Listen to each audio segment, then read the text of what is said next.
You were 5 and 9 on the dipole and you 10 dB over on the loop there, Ola. So months ago I made a delta loop out of the Kevlar cord DX50, big aeroplane going over. I normally use a fancy filter to get rid of all this stuff, but I'm gonna try and just let you hear everything that happens, including the rustle of my feet on the leaves. Delta loop, where were we? Yeah, so I've been in here trying to pace out 3 trees are perfectly sort of apart, if you know what I mean. Now the best tree I can find is this one, because it's on the edge of the kind of forest area, and in which case I've just got to find 2 appropriate trees. I'm going to have this quite low down. The other ideal tree is just down here, look, straight ahead of me, but we're right on the limit. I wish someone would have planted this about another metre or 3 feet away. That's the other end of it, look.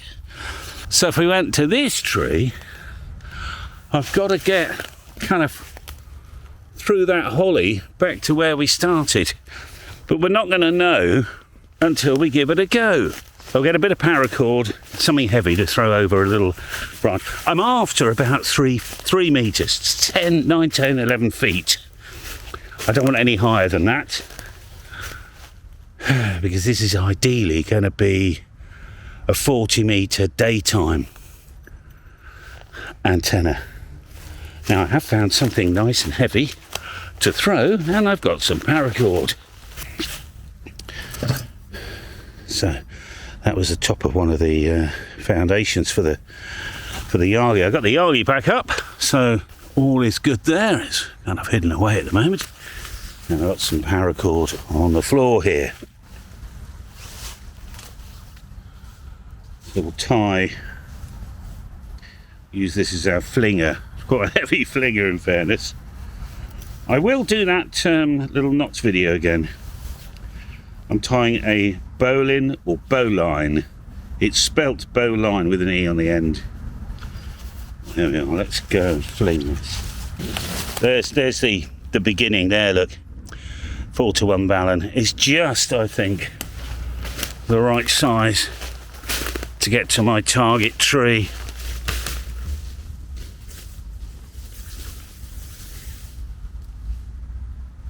Yeah.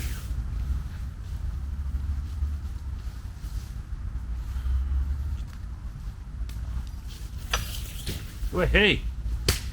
Right, I've got it there. Oh, the next highest up. Can you see me there? Got no idea, I think it might be a bit high. So any type of cord, paracord, that sort of thing, will inevitably fray on a branch. You can protect that with like rubber tubing, things like that. I find I normally get, depending on the strength of the tree and all that baloney, and this is stretchy stuff, although not going to be much stretch. Ideally put a big massive piece of Marlowe shot cord, but anyway, should get 2 or 3 years out of a bit of paracord.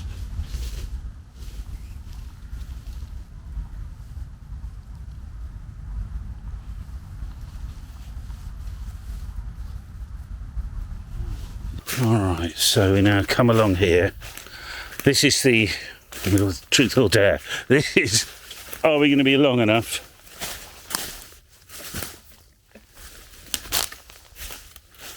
Or not? Just.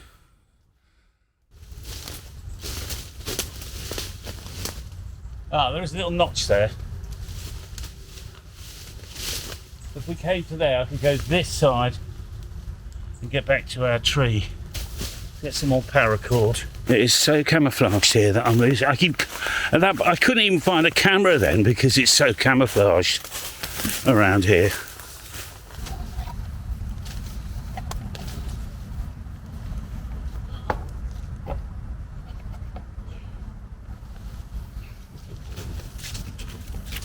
Come with me. Just so I thought we need to recover the weight, don't we? Actually, I've got a little cleat in my hardware drawer So I'll be able to put, thinking about it, a cleat out the way, a couple of stainless screws. There it is. The famous weight.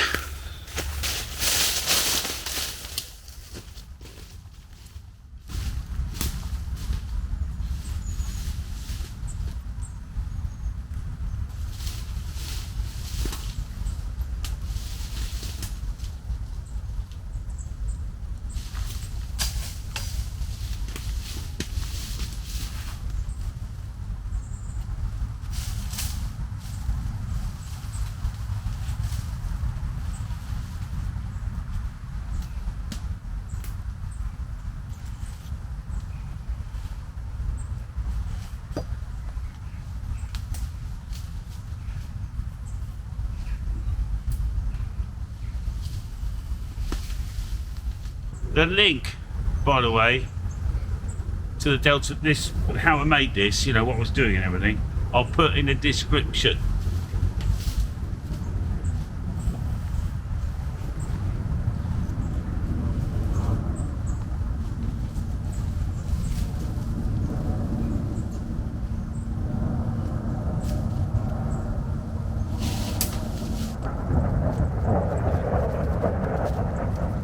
I found a little notch up there so I could, you know, do just, oh, I don't know.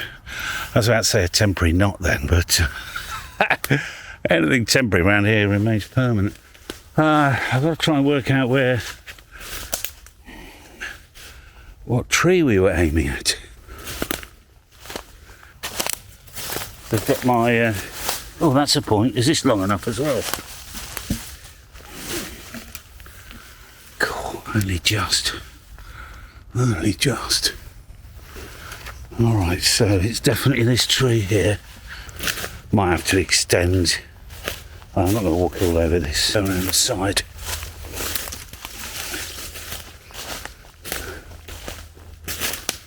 Alright, so if it's that tree, it's actually blocked by that tree. So do we come around front or the back? I think we go around the back.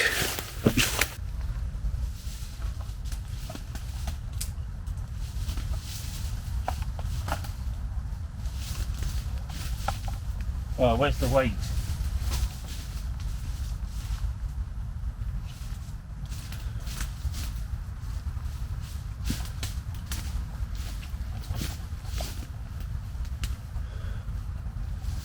See, I did want to put this up a lot higher, which is why it delayed me, but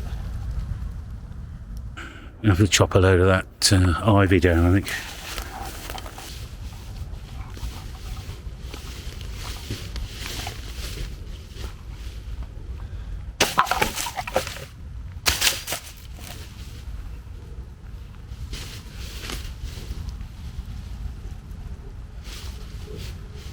Okay.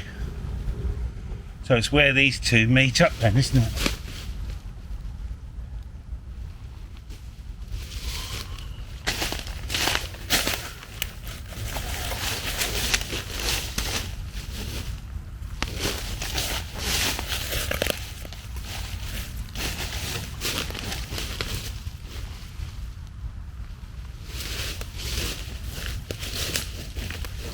Which is about here. So what's behind him? A tree over there. Alright. So that's the left tree. It's the right tree. This is where they kind of meet up. And the ideal place therefore is going to be a tree exactly opposite. Funnily enough, that's the tree with a 40 and 80 metre dipole on it, look. You can probably hardly see it, but it's hanging in there. I don't know how. That was temporary as well. The problem is, if you put anything down around here, it disappears. I had some paracord around the neck of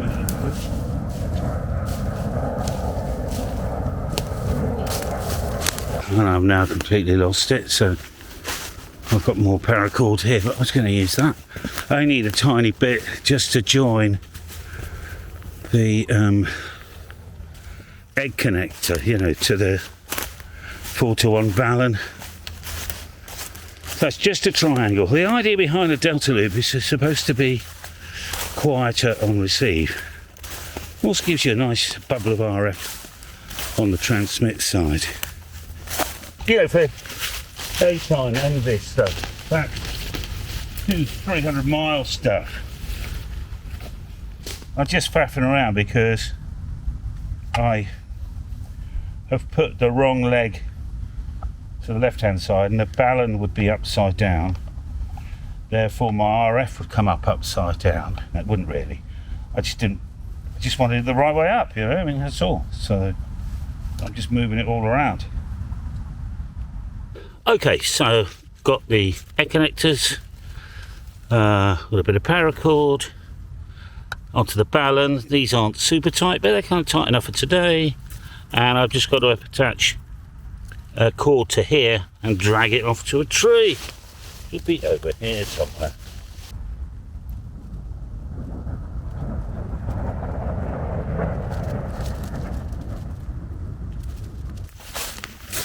I've lost that again. Oh, a bit of flinging now. Up there somewhere.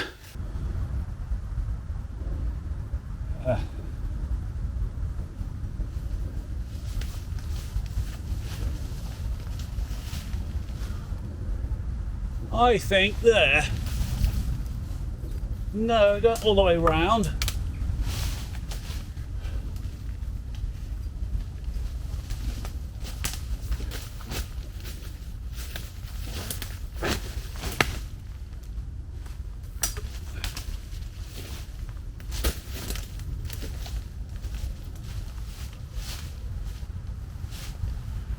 Close call, that one.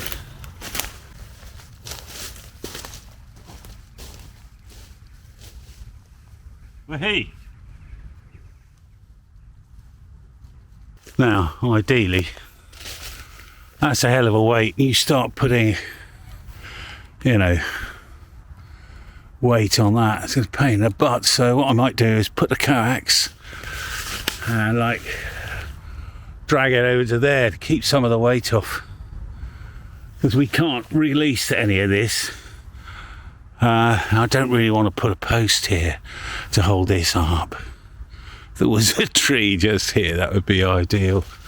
I think what we'll do is we'll put some coax on and we'll fire a line from here up to that tree. Take some vertical weight as well. We'll do that now, actually.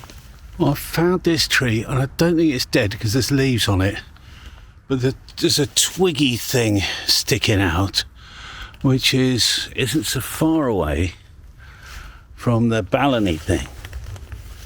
Let me try that.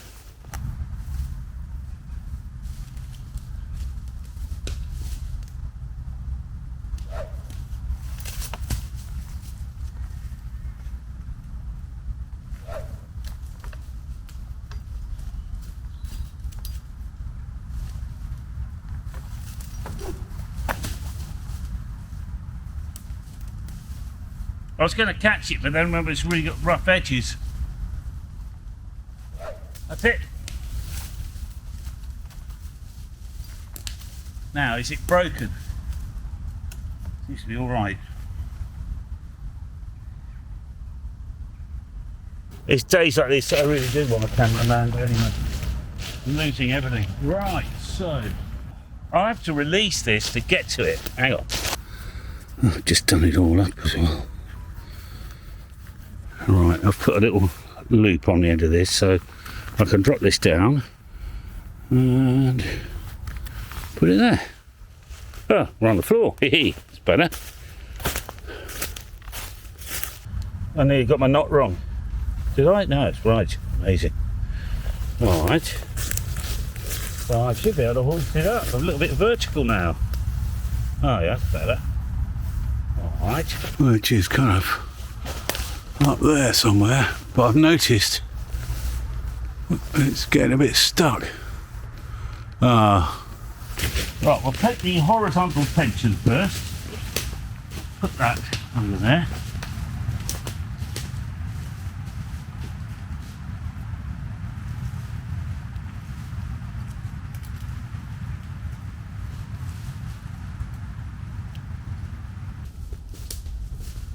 And now I have a bit of vertical lift here. Hopefully you can see that. This is a test lift. Still got the coax on. That's better. I think we'll put the coax through there as well. I know this sounds funny, but I've lost the camera. Oh, there it is. Miles long. Oh, we'll coil it up and make it in a sort of, well, it would be ugly balun.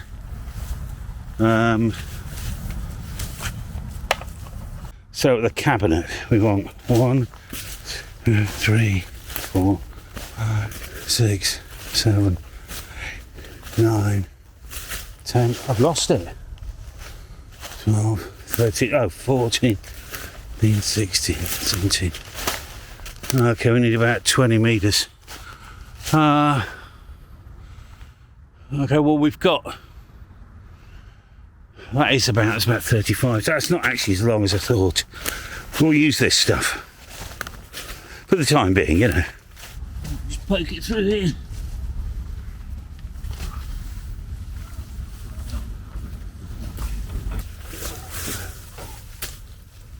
I've got to keep the carts. Somebody's phoning me. This I happen to know this goes into port number 2. Which is fine. I need to deal with this now, so I've got my keys on me. Let me just check.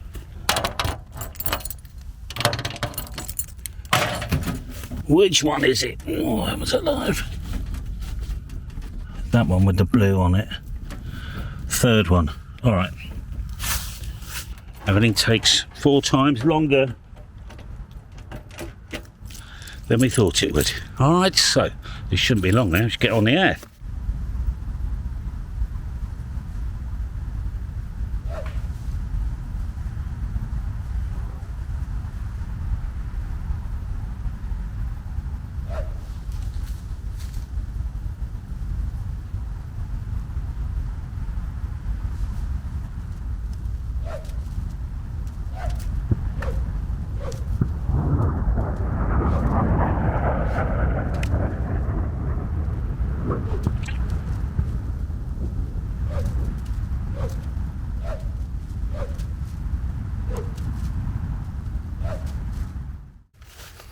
It took me forever to do that, but I just in the end tied the coax to the paracord, so it goes up the tree. You probably can't see it, it's a little bit hidden here, but anyway, voila. No waterproofing yet, but anyway, let's fire some RF into it and see what happens. Alright, so in light of my previous experiences with loops and antennas very close to the ground, I'm kind of guessing that we're probably roughly on the right place. That's the fan dipole, fan dipole, fan dipole. Delta loop, delta loop, delta loop, delta loop, delta loop, over. Yeah, Roger, the delta loop pips it on signal. You're peaking 10 over on the delta loop, 59 plus 5 on the fan dipole, over. Okay, fine. So just a whisker. That's what I'm feeling as well. All right, Sean, have a jolly good day and enjoy your Christmas Eve. Yeah, very good day to you, Callum. And on your delta loop, your 59 plus 20, and I think you said the fan dipole, that's a little bit less, 59 plus 10, over. Delta loop better by a little bit, and your 59 plus 30 on your loop. Yes, no problem, Callum, all received. Your delta loop was 20 over the 9, and the fan dipole was just under signal 9, Callum, over. Your fan dipole is not as good as the delta loop. Nice one, okay. Yeah, you're 59 plus 20 on both, but you are slightly stronger on the delta loop, Cal. To me, you're noisy but readable on the dipole. You're literally 5 and 7 here on the delta loop. You were 5 and 9 on the dipole, and you're 10 dB over on the loop there, Ola. You're really strong today on that loop. You're 59 plus 20. Oh, fantastic. Was the dipole about the same? bit lower, but not much. Thanks for that. You were 5.9 plus 5 on the dipole, but only 5.9 on the loop. Back to you. Fascinating. Delta loop was about 5 dBs over the 9, and the other one was about just on the 5 and 9 mark. I can't. I've been up long, I've been up coding all night, but yeah, nothing in it to the distance between you and me. Obviously I'm right down on the south, but I couldn't even tell you changed down the tenors, over. Fan dipole was 9 and delta loop so plus 15. Roger, call. MC XC, Mike 87 here, accurate returning. Thanks for the information about your conference. Congratulations for your loop antenna. And you're 5.9 in with me, 5.9 with a listed Java QSB. 73. Indian Kilo 7 uniform, X-ray uniform, calling once again, B2. To be honest, I'm actually quite surprised it gets out and received so well. So that's amazing. So there we are. Multi-band loop. You don't need a lot of height. You're not going to be super competitive like the guys with a hex beam at 45 feet and all that stuff. But a great option if you've got a plot that you can fit in about 13.5 meters, 45, 50 feet in a triangle. You saw me put it up. Great, very loud on 40 meters, and you can cruise around on all the bands as well. 4-to-1 balun, bit of wire, go and have some fun. That was my first homebrew antenna. This was years and years and years ago, and I squashed it in. I'll draw the shape on the screen in my pathetic drawing system. All right, so there we are. A little bit of fun for you. I'm most impressed. You just heard me saying to Flavio, Merry Christmas, Happy New Year. I'm recording this on Christmas Eve, actually. So, Merry Christmas and Happy New Year. Enjoy your radio, all right? Have fun, get creative, and don't forget to stay subscribed, and we'll have a lot of fun in 2025. I'll give you a salute. All the best now.